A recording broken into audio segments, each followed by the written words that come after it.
During my youth, the church was everything to me.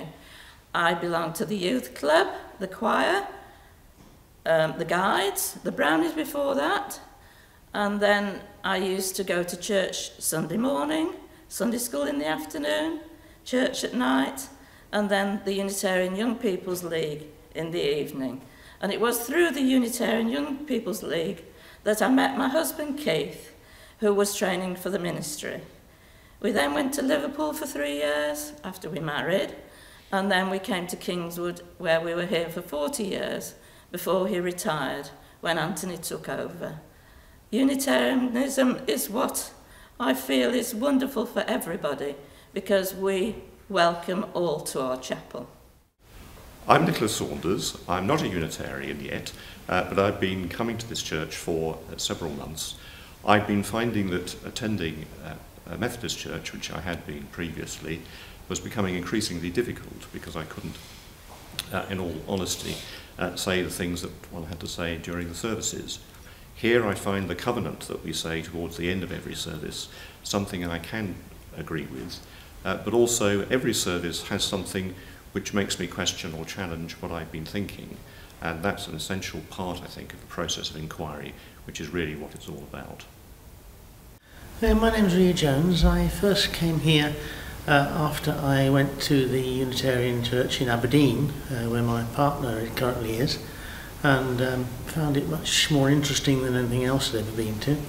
And since I've been coming here, I've found the sense of community really rather astounding.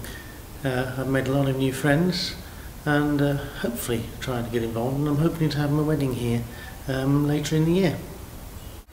Hi, my name is Janet and I've been coming to the Unitarian Church since 2003. Over the years I've joined many churches and enjoyed what they have to offer, but I've never really felt at home. As soon as I came through the church doors here in Kingswood, I felt at home, and this is my spiritual church. My name's Vernon Rossiter. I've been a member of this church for a long time. All my sons bar one were married here. All my grandchildren have been christened here, and my daughter especially was married here.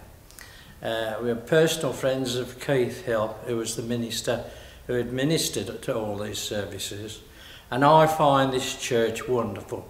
I find the congregation wonderful, the warmth and the feeling of goodwill especially. Hello, my name is Paris Watts, and I've been coming to this church since the Harvest Festival service of September 2007, and I became a member last year. I love this church because I consider it my second home. I've got so many friends here, and I love the services and all the events that are put on.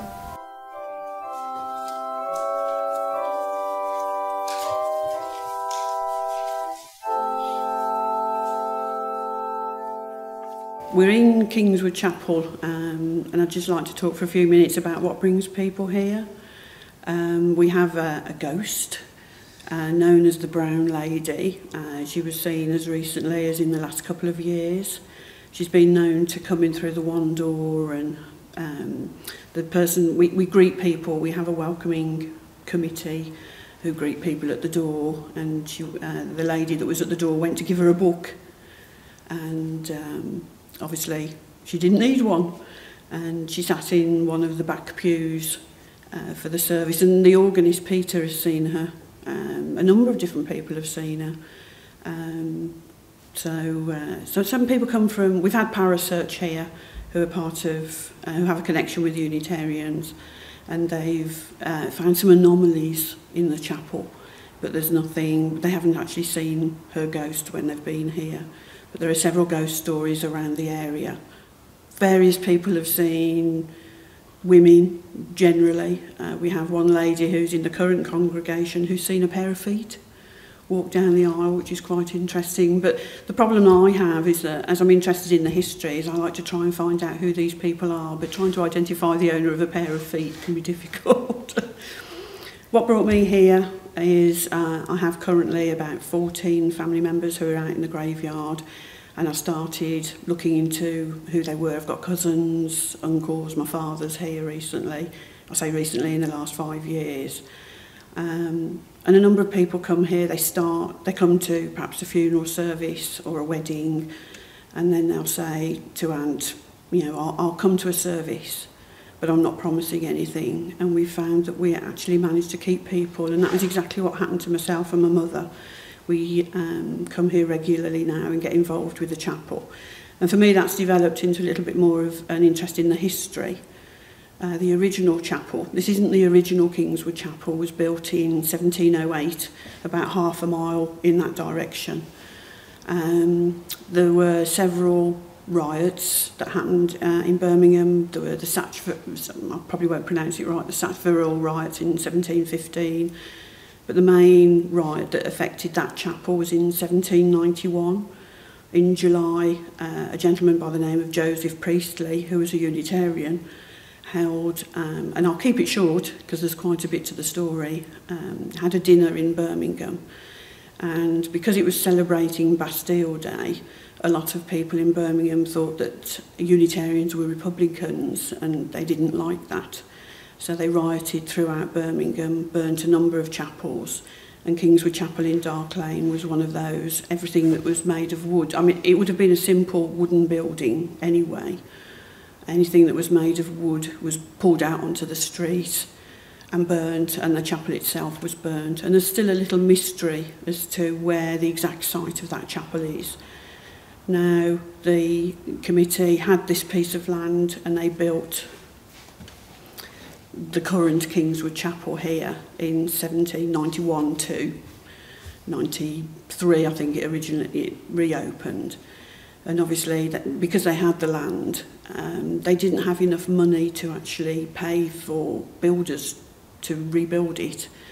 They managed to raise the funds. Richard Greaves, who has a memorial here, sent out an appeal for funds, and that was answered by many chapels. And they raised the money, and the congregation actually rebuilt the chapel here. And what you'll find is in the side wall, the names of the Greaves family are in the bricks. And if you go directly up into the eaves of the chapel, you'll find the name of a W. Guest, who we assume is one of those people that actually was involved in the rebuilding of the roof. But that's all interesting, and it's made me look into finding out a little bit more about the people here. We have some very interesting people in terms of industrialists. We've got connections to Joseph Chamberlain here. We have connections to the Nettlefold family. So if you're familiar with GKN, which is now a global company, we have several Nettlefolds here who are related to the Guest, Keane and Nettlefold, aka GKN, who are buried in our grounds. We have 2 mayors of Birmingham, well, at least 2 actually. We have a Thomas Weston. There were mayors at that time. It was before Birmingham became incorporated. We have Thomas Weston and James Baldwin. We have William Kenrick, who was a Privy Councillor to Queen Victoria. We have him here. We have several of the Crosskey family. Now the Crosskeys, again, are a large, well-known Unitarian family. William Henry Crosskey was a geologist who came down from Glasgow and was a minister at New Meeting in Birmingham, but his remains are here.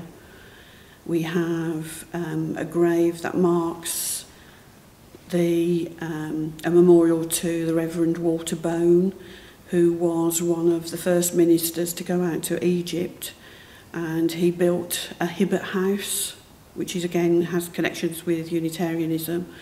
And unfortunately, whilst Walter Bone was out in Egypt, the idea of a Hibbert house at that time was to give people a place where they could rest and eat and pray on their way home after the war, after several different wars. Unfortunately, he caught smallpox and died out there, and he's buried out there. But we have a gravestone that memorialises him here. We have a number of World War gravestones here, and we have a connection with the British Legion. When it's Remembrance Sunday, they come round and they mark all the graves with the crosses. And we have a memorial in the chapel here, which at the end of the First World War, 3 chapels in the area, including the Baptists and St Mary's and ourselves, decided that there should be a memorial to those that died in the World Wars, and they all collected funds together, and they all had a plaque erected in memory of those that died. So although we have names on the plaque, we're not sure that all of them were Unitarian, but certainly a percentage of those would have attended this chapel and will have fought in the war. And because we're so close to Cadbury's, it's interesting looking to the lives of these young lads that went out, because being so close to Cadbury's, we've got things like they were chocolate moulders, or they were involved in the process, because at that time Bourneville was a growing centre for factory work and obviously chocolate, which is always very popular here. Different people come for different things. I think you'll find talking personally, my family, I have a mother and who had two sisters.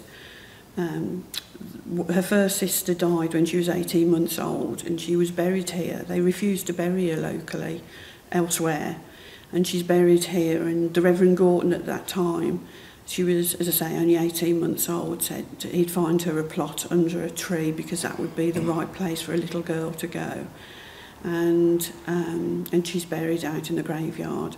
My aunt died when she was in her 80s, and although she'd married a Mancunian, she always felt that she had to come home, and by coming back to Kingswood, she came home, and she's buried out, as is he. Actually, he's buried with her. And I think you'll find that Kingswood is a special place. Okay, I'd like to just finish off with a little story about, this is a World War II story, about a little Jewish girl who came over as part of the Kinder transport. Her name is Suzanne Marburg, and what happened was a lady went over to Prague. She flew over and she came back with 5 children, 3 of which were put out. I say put out, it sounds awful. Were sent to Wales, and Suzanne Marburg was a little girl who was housed with the Lloyd family, who lived in Swanshurst Lane, a little, well, it's quite a busy road now, who, the Lloyd family were Unitarians. They'd been Unitarians in Wales for over 200 years, and they can be traced back that far. And they took in this little Jewish girl because her mum and her father wanted her to avoid the Jewish internments and problems that they were obviously experiencing over in Europe. Unfortunately, on December 1940, the house that they were living in Swanshurst Lane took a direct hit, and they were all killed. All apart from the father were killed on the night. He died several weeks later, and they're all buried out in the graveyard here. And it's a story that is still developing, really. We have a Jewish family, there's a Jewish family by the name of Taylor, who live in the house that was rebuilt on the land that had been bombed in Swanshurst Lane. And they found out a little bit about this Jewish girl, and they came and asked if they could carry out a prayer for the dead, which is a Jewish service for the dead, which they did. And since then there has been a sort of a relationship between us and the Jewish community in town. Singers Hill Synagogue have been very welcoming. We've been invited to several, they have like a Lord Mayor service, and we've been invited to certain concerts that they've held. So several members of the congregation have been very lucky to have been able to go into the synagogue in town and enjoy that. And it's all from what was a really horrible thing to happen at that time. But again, it just widens, this chapel is responsible for widening people's understanding of a different community. And I think that's really important to build on that. And we're still in touch with the Taylors today. And we hope to, they came here actually and gave us a concert, which goes back to, it explains all about Auschwitz. It was a very emotional concert. I can't really explain it, but they were explaining how some of the interns were scratching their names on the walls and counting the days. and what a horrible time to have lived. And I just thank God that, you know, that doesn't happen so much now, apart from obviously there is some Semitism that is developing in Europe. But again, this chapel is responsible for developing that relationship, and we do try to understand a little bit more. And we've been to a mosque. We had a visit to a mosque, and I think the chap at the mosque summed it up by saying, at the end of the day, we all worship a God, but his name might be different. And I think that's important that Kingswood does encourage that.